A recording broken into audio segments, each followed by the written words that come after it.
அதே போல் இன்று இந்த லைவ் வந்து ஒரு 4:30 மணி வரைக்கும் நடக்கும். முடிஞ்சவுடன் ஒரு 4:45 4:45க்கு கேள்வி பதில் நிகழ்ச்சி வந்து நடைபெற இருக்கு. ஸோ அந்த லைவில் வந்து உங்களுடைய பிறந்த நேரம், பிறந்த தேதி, பிறந்த நேரத்தை வந்து கொடுத்துட்டு ஏதாவது முக்கியமான ஒரு கேள்வியை வந்து நீங்கள் கேட்டு தெரிஞ்சுக்கலாம். சூப்பர் ஸ்டார்ட் பண்ணுறீங்க பண்ணிக்கலாம். சரிங்களா? ரைட். இப்போ அடுத்த கரணம் வந்து வணிசை கரணம். வணிசை கரணத்துக்கு உண்டான கரணநாதன் வந்து சூரியன். ராஜகிரகங்கள்னு சொல்லுவோம் நம்ம. சூரியன், செவ்வாய், குருவை இதுக்குள்ளே சூரியன் தான் வந்து பார்த்தீங்கன்னா ராஜகிரகம். அரசனுக்கு உண்டான கிரகம், அரசியலுக்கு உண்டான கிரகம், அரசு பதவிக்கு உண்டான கிரகம், உயர் பதவிகளுக்கு உண்டான கிரகம், சொந்த தொழிலுக்கு உண்டான கிரகம். இப்படி நம்ம வந்து நிறைய சொல்லிகிட்டே இருக்கலாம். கரணநாதன் உங்களுக்கு வணிசை கரணத்தில் பிறந்து அப்பாவுக்கு எனக்கு ரொம்ப நல்லா அண்டர்ஸ்டாண்டிங் நல்லா இருக்குது, சித்தப்பா பெரியப்பாவுக்கு எனக்கு நல்லா இருக்குது, அரசியல் சப்போர்ட் இருக்குது, அரசு சார்ந்த விஷயங்களில் சப்போர்ட் இருக்குது. ஸோ வந்து சொந்த தொழில் பண்ணணுன்ற ஆசை இருக்குது, செய்யற நல்லாவே போயிட்டுருக்கு. அப்படியெல்லாம் இருந்தால் உங்களுடைய கரணத்துக்கு வந்து தோஷம் இல்லை அப்படிங்கிறத நீங்கள் வந்து புரிஞ்சுக்கணும். ஆனால் வணிசை கரணத்தில் பிறந்து சொந்த தொழில் பண்ணலான்னு நினைக்கிறேன், ஆனால் பண்ண முடியல, பண்ணனாலும் சரியாக வந்து போகலை. அப்பாவுக்கு எனக்கு நிறைய கருத்து வேறுபாடுகள் நடந்திருக்கு, சித்தப்பனுக்கு பெரியப்பனுக்கு எனக்கு வந்து ஒத்து போகிறதில்லை, அரசியல்வாதிகளால் மிகப்பெரிய தொல்லைகள் ஏற்படுது, அரசு நிறுவனங்களால் மிகப்பெரிய தொல்லைகள் என்பது ஏற்படுது, ஒரு சர்டிஃபிகேட்டை தரமாட்டேன்றாங்க, இன்கம் டேக்ஸில் வந்து பிரச்சனைகள் வந்து இருக்குது. ஸோ இப்படி வந்து பாதிப்புகள் வந்து கூடுதலாக இருக்குது. அப்படின்ற பட்சத்தில் உங்களுடைய கரணநாதன் தோஷத்தை வாங்கி இருக்கார் அப்படிங்கிறத நீங்கள் வந்து புரிஞ்சுக்கணும். அதுக்கு என்ன கோவில் அப்படிங்கிறத நான் வந்து கொடுக்குறேன். நான் குறிப்பாக வந்து நீங்கள் வந்து இந்த பூசம், அனுசம், உத்திரட்டாதி, ஆயிலம், கேட்டை, ரேவதி இந்த 6 நட்சத்திரங்களில் பிறந்திருந்தால் தோஷம் வந்து உறுதி. வணிசை கரணம் ப்ளஸ் வந்து இந்த பூசம், அனுசம், உத்திரட்டாதி, ஆயிலம், கேட்டை, ரேவதி என்ற 6 நட்சத்திரத்தில் பிறந்திருந்தால் உங்களுக்கு தோஷம் வந்து உறுதியாக உள்ளது. இது இப்போ நடக்கிற பிரச்சனைகளை மட்டும் சொல்லாது. இது என்ன பண்ணோம் அப்படின்னா, படுத்த தூக்கம் வராது, தொழில் சார்ந்த சிந்தனைகளே இருக்கும்.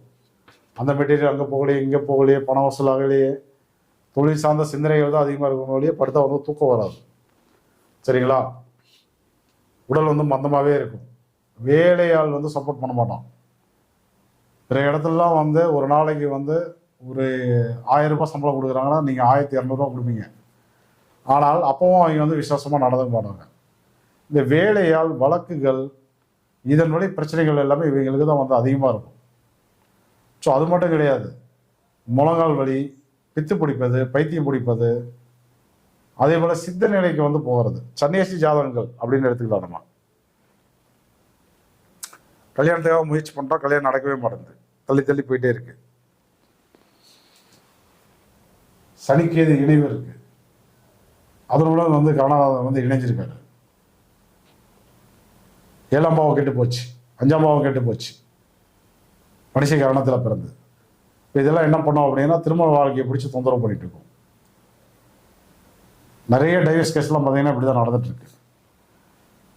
அப்போ நீங்கள் என்ன பண்ணணும் அப்படின்னா, உங்களுடைய கரணதோஷத்தை நிவர்த்தி பண்ணாமல் உங்களுக்கு வந்து எதுவும் வந்து நடக்க போகிறது இல்லை அப்படிங்கிறத வந்து புரிஞ்சுக்கோங்க.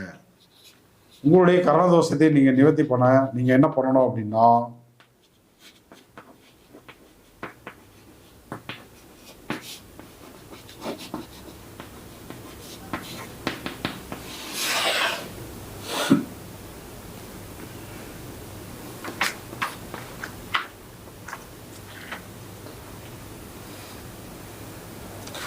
நாகப்பட்டினம் நாகநாதர்,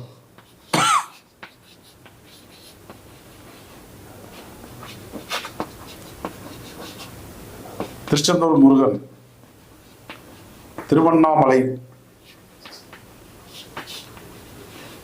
திருப்புகலூர் அக்னீஸ்வரர்,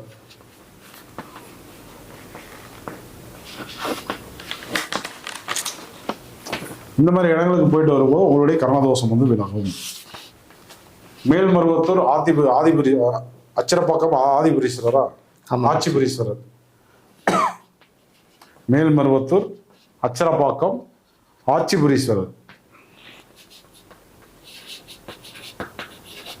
வணிசை கரணத்தில் பிறந்தவர்கள் உங்களுடைய கரணம் வந்து தோஷமாக இருக்குன்னா இந்த மாதிரி இடங்கள்ல எது பக்கமாக இருக்கோ அந்த இடத்துல போயிட்டு ஒரு தீபம் போட்டு தேங்காய் உடைச்சு அர்ச்சனை செய்யும் போது அந்த தோஷம் வந்து நிவர்த்தி அடையும். என்னைக்கு போனால் நல்லது அப்படின்னா, கரணநாதன் சூரியன்கிறதுனால ஞாயிற்றுக்கிழமையில் போனால் ரொம்ப நல்லது. சூரியனில் ஓரையில் போனால் நல்லது. வணிசை கரணத்தில் போனீங்கன்னா ரொம்ப நல்லது. சோபனம் ஹர்சனம் சுபம் நாம இடத்துல போனீங்கன்னா ரொம்ப நல்லது. இந்த மாதிரி நேரத்தில் வந்து போயிட்டு வந்தீங்க அப்படின்னாக்கா உங்களுடைய கரணதோஷம் வந்து விலகும். இப்போ உங்களுடைய கரணத்தை இயக்குவதற்கு நந்தி பகவான் வழிபாடு வந்து எடுக்கலாம். நந்தீஸ்வரன் தமிழ்நாட்டில் நந்திக்கு சிறப்பு பெற்ற ஆலயங்கள் வந்து நிறைய இருக்கு. அதில் எங்கே வேணாலும் நீங்கள் வந்து போய்க்கலாம். திருமலைப்பாடியே போகணுன்ற தேவை வந்து இல்லை. ரொம்ப பிரபலமான நந்திகள்லாம் நிறைய இடங்கள்ல இருக்காங்க. எங்கே உங்கள் வீட்டு பக்கத்தில் இருக்கோ அங்கே போயிட்டு வாங்க. ரெகுலராக வந்து பிரதோஷ வழிபாட்டில் கலந்துக்குவாங்க.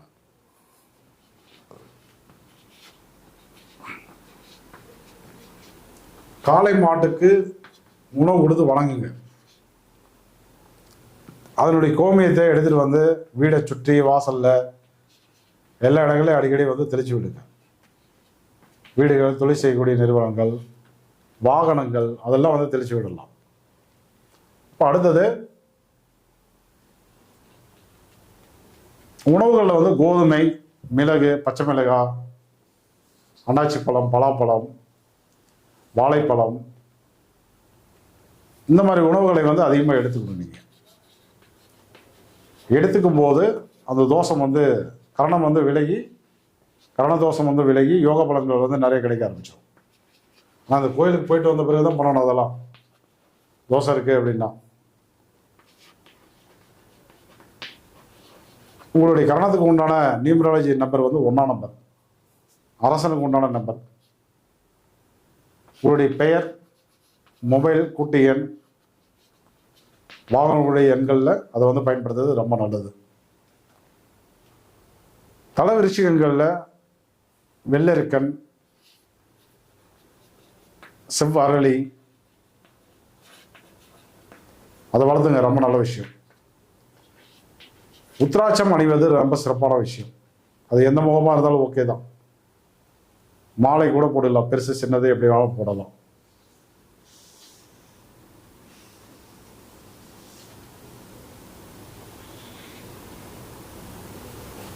ஓகேவா? இப்போ வணிசை கரணத்தில் பிறந்தவர்கள் இதையெல்லாம் வந்து ஃபாலோ பண்ணும்போது, அதே போல கார்த்திகை பெண்களுடைய வழிபாடுகள்,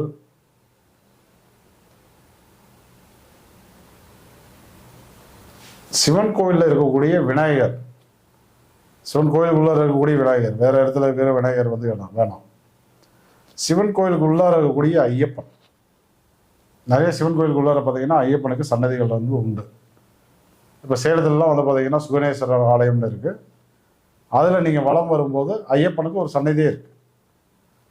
அப்போ சிவாலயத்துக்கு உள்ளார இருக்கக்கூடிய விநாயகர், சிவாலயத்துக்கு உள்ளார இருக்கக்கூடிய ஐயப்பன், இவரை நீங்கள் வணங்கினீங்கனாலும் உங்களுடைய கரணம் வந்து பலமாக வந்து இயங்க ஆரம்பிச்சிடும்.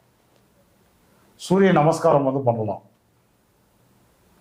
சூரிய நமஸ்காரம் அடிக்கடி எடுத்துட்டீங்க அப்படின்னாலும் உங்களுடைய கரணம் வந்து பலமாக வந்து இயங்க ஆரம்பிக்கும். ஓகேவா? ஓகேங்க. வரிசைக்கு முடிச்சாச்சு. ஓகேங்க.